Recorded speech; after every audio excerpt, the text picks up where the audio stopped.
Good morning it's a greeting. When someone says good morning, they actually mean well. They're actually greeting you. Good morning, church. How are you this morning?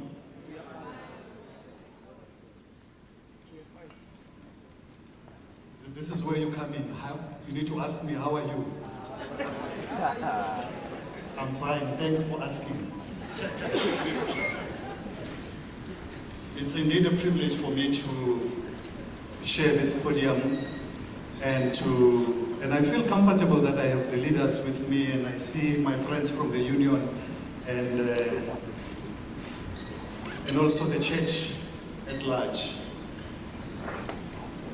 This morning I want to talk on a topic of the challenges of waiting for the second coming of Christ. I would like us to go back to the basics. We are prone to forget. We don't, I believe, not need new information. We need to go back to the information that we have, because somehow we forget this information. I read somewhere in the book of Judges. Let me read that passage for you. Judges chapter 2 verse 10. Powerful passage. Judges chapter 2. Beautiful story, but also a sad story. The focus is verse 10, but to give you a context to this passage, I will start at verse 8. Our focus is verse 10. Judges chapter 2. Now Joshua the son of Nun, the servant of the Lord, died when he was 110 years old. This is information that we need. He was 110 years old, but I think we are not talking about his age. And they buried him, which is a good thing, within the border of his inheritance at Timnah Heres in the mountains of Ephraim, so that if we are going to look for his grave, at least we know where to locate the grave. But I want you to pay attention to the next verse. When all that generation had been gathered to their fathers, another generation arose after them, who did not know the Lord, nor the work which he had done for Israel. Now this is scary. This is very much scary. Now notice verse 11. Here is a generation that does not know the Lord, nor the works that the Lord had done in the past. Verse 11, then the children of Israel did evil in the sight of the Lord, and served the Baals. Now verse 11 makes sense if you read verse 10. If they have no knowledge of God, nor his works, in other words, they did not know God himself, nor the history of God. This is very much scary. Now allow me to read this passage of scripture the way I understand it. Do I get that permission from the leaders? Thank you. Let me read it the way I understand it. When all that generation of Moko, Kuboni, Pumudi, Nkosi, Majombo, Simkasi, Mawela, Mabena, the list is long. And many other pioneers had been gathered to their fathers. Another generation arose after them who did not know the Seventh-day Adventist Church teachings, its identity and mission.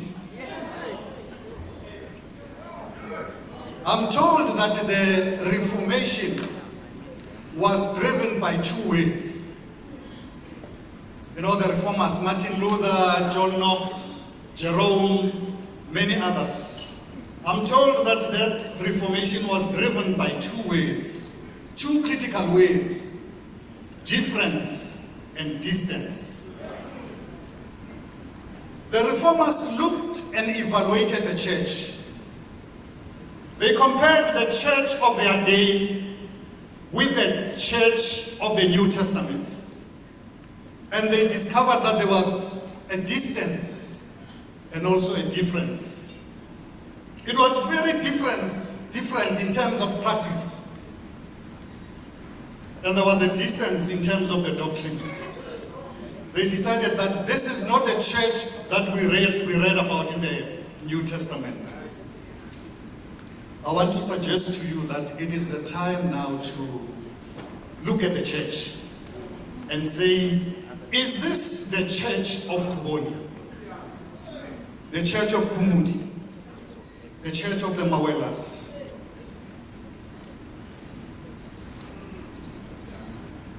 Is there a distance or a difference? Is it not time to come back and say, let's go back to the basics? Is it not time to say, let's remember where we come from? Is it not time to say, who are we as the Seventh-day Adventist Church? What is our mission? Where are we headed to? Do we need to be reminded?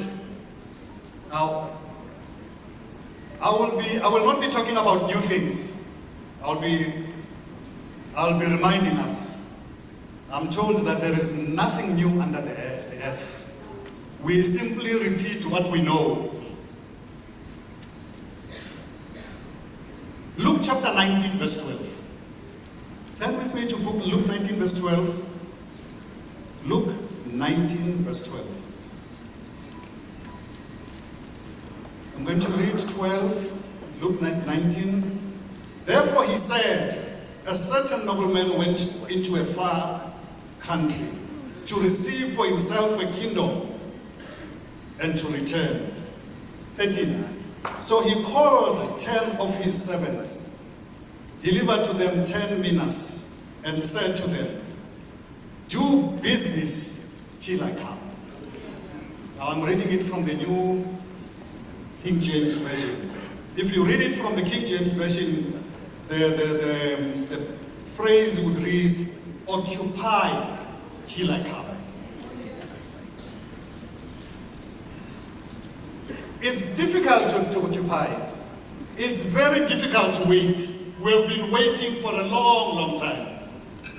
Let me give you a typical example. One time I was doing a wedding. I'm a marriage officer. It was scheduled to start at 9:30 in the morning. Lo and behold, the bride arrived 15 minutes earlier. Now, brides normally arrive a bit late so that they can enter in style. But she came 15 minutes earlier. And the bridegroom, 9:30, 10 o'clock, 11 o'clock, 12 o'clock, and someone managed to get hold of them. Where are you? We have managed to get one shirt. We're still going to another mall to get another shirt. Around 5:30 p.m., they showed up. And by that time, the program director had found it very hard to keep the people waiting. And there were few witnesses to see that wedding. Difficult to wait. Very much difficult to wait. In 2014, the Seventh-day Adventist Church turned 170 from 1844. 170. And we're still waiting. We're in the time of waiting. We read that we don't know the time, the day of his coming. Not even the angels of heaven, but the Father alone knows. Matthew 24, verse 36. We don't know when he's coming. We are simply waiting.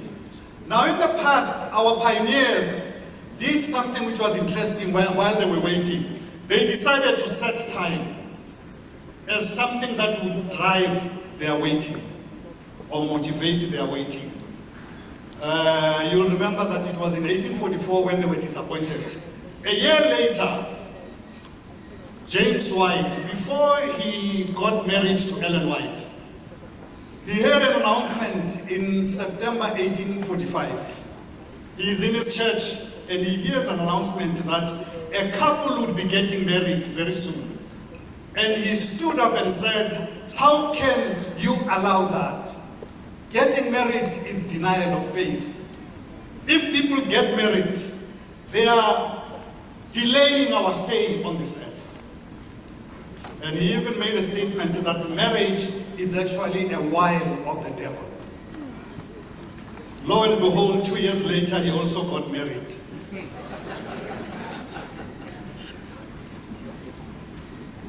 His wife, Ellen G. White, in 1851, cautioned the church and said, "It is not right to keep on setting time. Let's simply wait for the second coming of Jesus Christ." And she made a statement which I would like to read to you this morning. It is found in early writings, page 75. This is what she said. "The Lord has shown me that the message of the third angel," now the third angel is recorded in Revelation chapter 14, verses 9 to 11. "The message of the third angel must go and be proclaimed to the scattered children of the Lord." Now pay attention to the next sentence. "But it must not be hung on time." In other words, when you preach, don't tell people that Christ is coming on this particular date. I saw that some were getting a false excitement arising from preaching time. But the third angel's message is stronger than time can be. I saw that this message can stand on its own foundation and needs no time to strengthen it. That was in 1851. And Ellen White would also explain a verse, Revelation chapter 10, verse 6 and 7, where it mentions that there is no longer prophecy that is linked to time, post 1844. We are simply in the period of waiting, watching, and working. But then, knowing our pioneers the way they are, they chose not to pay attention to her. And sometime in 1888, during the General Conference, one of them whispered and said, "I believe the Holy Spirit will be poured before the end of this General Conference of 1888. And everyone believed that. And when the Holy Spirit was not poured, they went back to the scriptures and read a parable of an unfruitful tree. You remember that parable where the servant says, "Give it 3 years." So they said, well, maybe we need to add 3 years to 1888. Maybe the Holy Spirit will be poured in 1893. But it was just a false promise. In 1944, the movement had turned 100 years. And someone said, "Hey, it's almost 100 years after 1844. Could it be that Christ would come this year?" And there erupted an excitement about the second coming of Christ. But 1944 came and it went. Nothing happened. 1964, someone whispered and said, "Do you remember that Noah preached 120 years? Could it be that after 120 years, something would happen?" And an excitement erupted even around that time. But 1964 came and it went. We are still here. 1944, 150 years after the 1844 disappointment. And the church released the magazine, the ministry magazine, the journal that is read by our pastors, sometime in October 1994. And all the themes around that magazine were focused on 1844. Now I want to pick one of the articles. One of the writers, George Knight, mentioned something that was quite interesting. He mentioned that after 150 years, the movement is aging. It's becoming old. Now he also mentioned something, that the movement is beginning to lose the prophetic touch. In other words, we are beginning to see a generation of Adventists who cannot explain Daniel 2, who cannot explain Daniel 7, who cannot explain Revelation 12. We are beginning to lose our prophetic touch. If we are not talking about prophecy, what are we discussing? if we spend a time last night, what were we talking about? Beginning to lose prophetic touch. And he also mentioned something, that we are beginning to lose our prophetic consciousness. That we came into existence because of prophecy. We are a prophetic movement. In other words, we are beginning to lose our identity. We cannot articulate prophecy. We cannot even define ourselves. He also mentioned something, that we are beginning to forget our divine calling.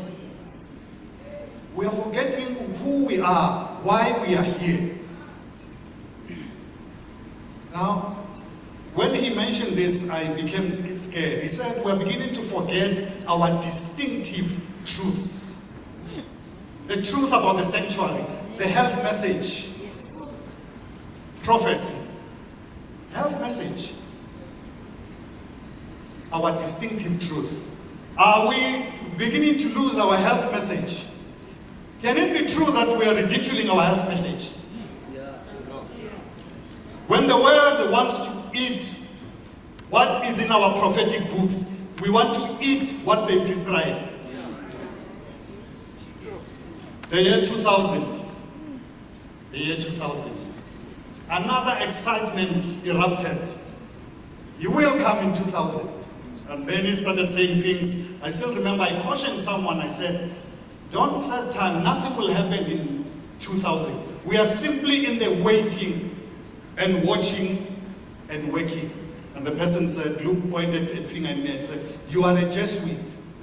Now, I don't know how Jesuits look like, but I don't think they look like me. 2000 came and it went. We are still here. The year 2014, 2 years back, the movement had turned 170 years. What is going on in the movement? Is it true that we hardly hear sermons about the second coming of Christ? What excites us as a church? They were excited by the second coming of Christ. What excites the church today, if not the second coming of Christ? What are we preoccupied with? What are we talking about? You remember Jesus Christ going to pray on the mountain, and he came back and he looked at the disciples. What were you discussing? While we were praying, when the destiny of the world was shaking, what were you talking about? And he knew that they were discussing politics. They were discussing who's going to be first in the kingdom. And while they were doing that, someone came and said, my son is sick, my son is demon possessed, please help my child. Yes. And they couldn't drive away the demons because they were discussing other things. Could it be that politics removes power from the church to drive out demons? Oh, yes.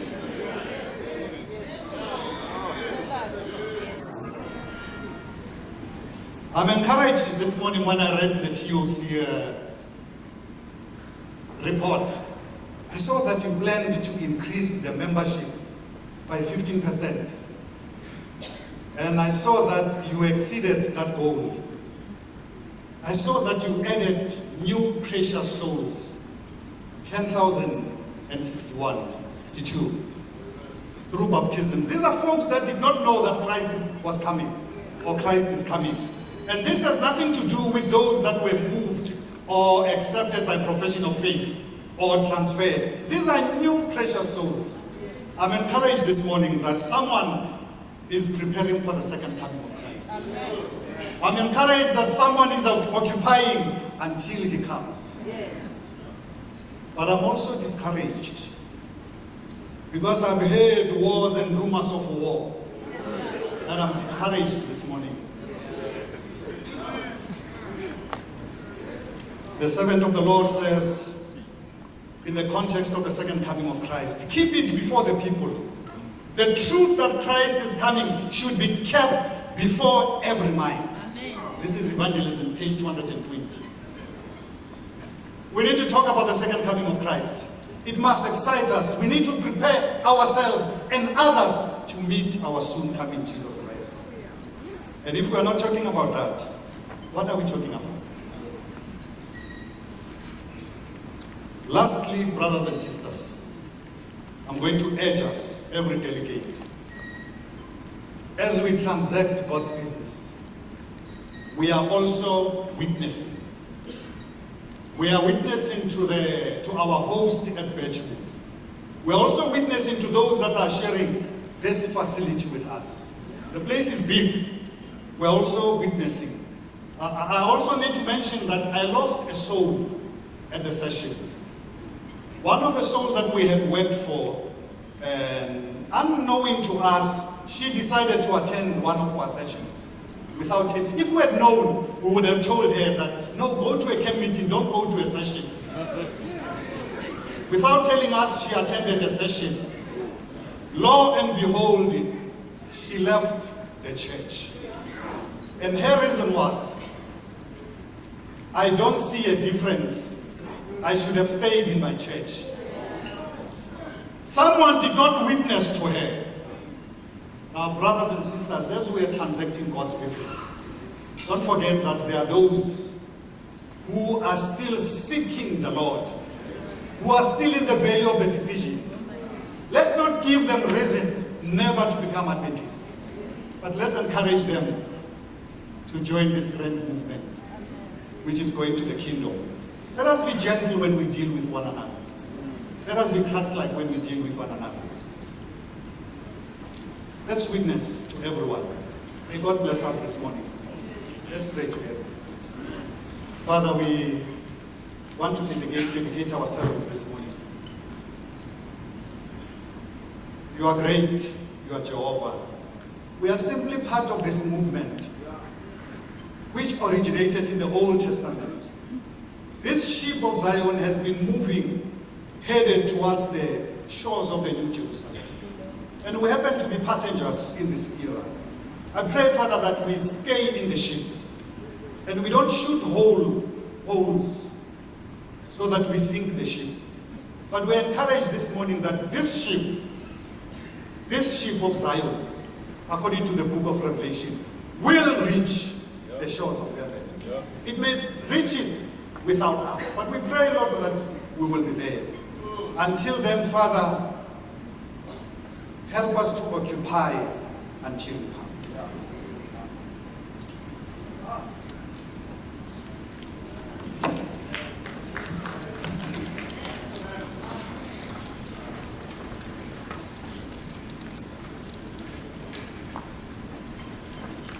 We want to thank Dr. Letseli for the powerful message that we just have received this morning. This is a time that we will get into a session of prayer, and just to call of us to understand that we are here to transact God's business. It is not ours, it is God's. And I'm just going to read 2 quotations, and thereafter I'm going to request that we pair ourselves into twos as we seek the Lord in prayer.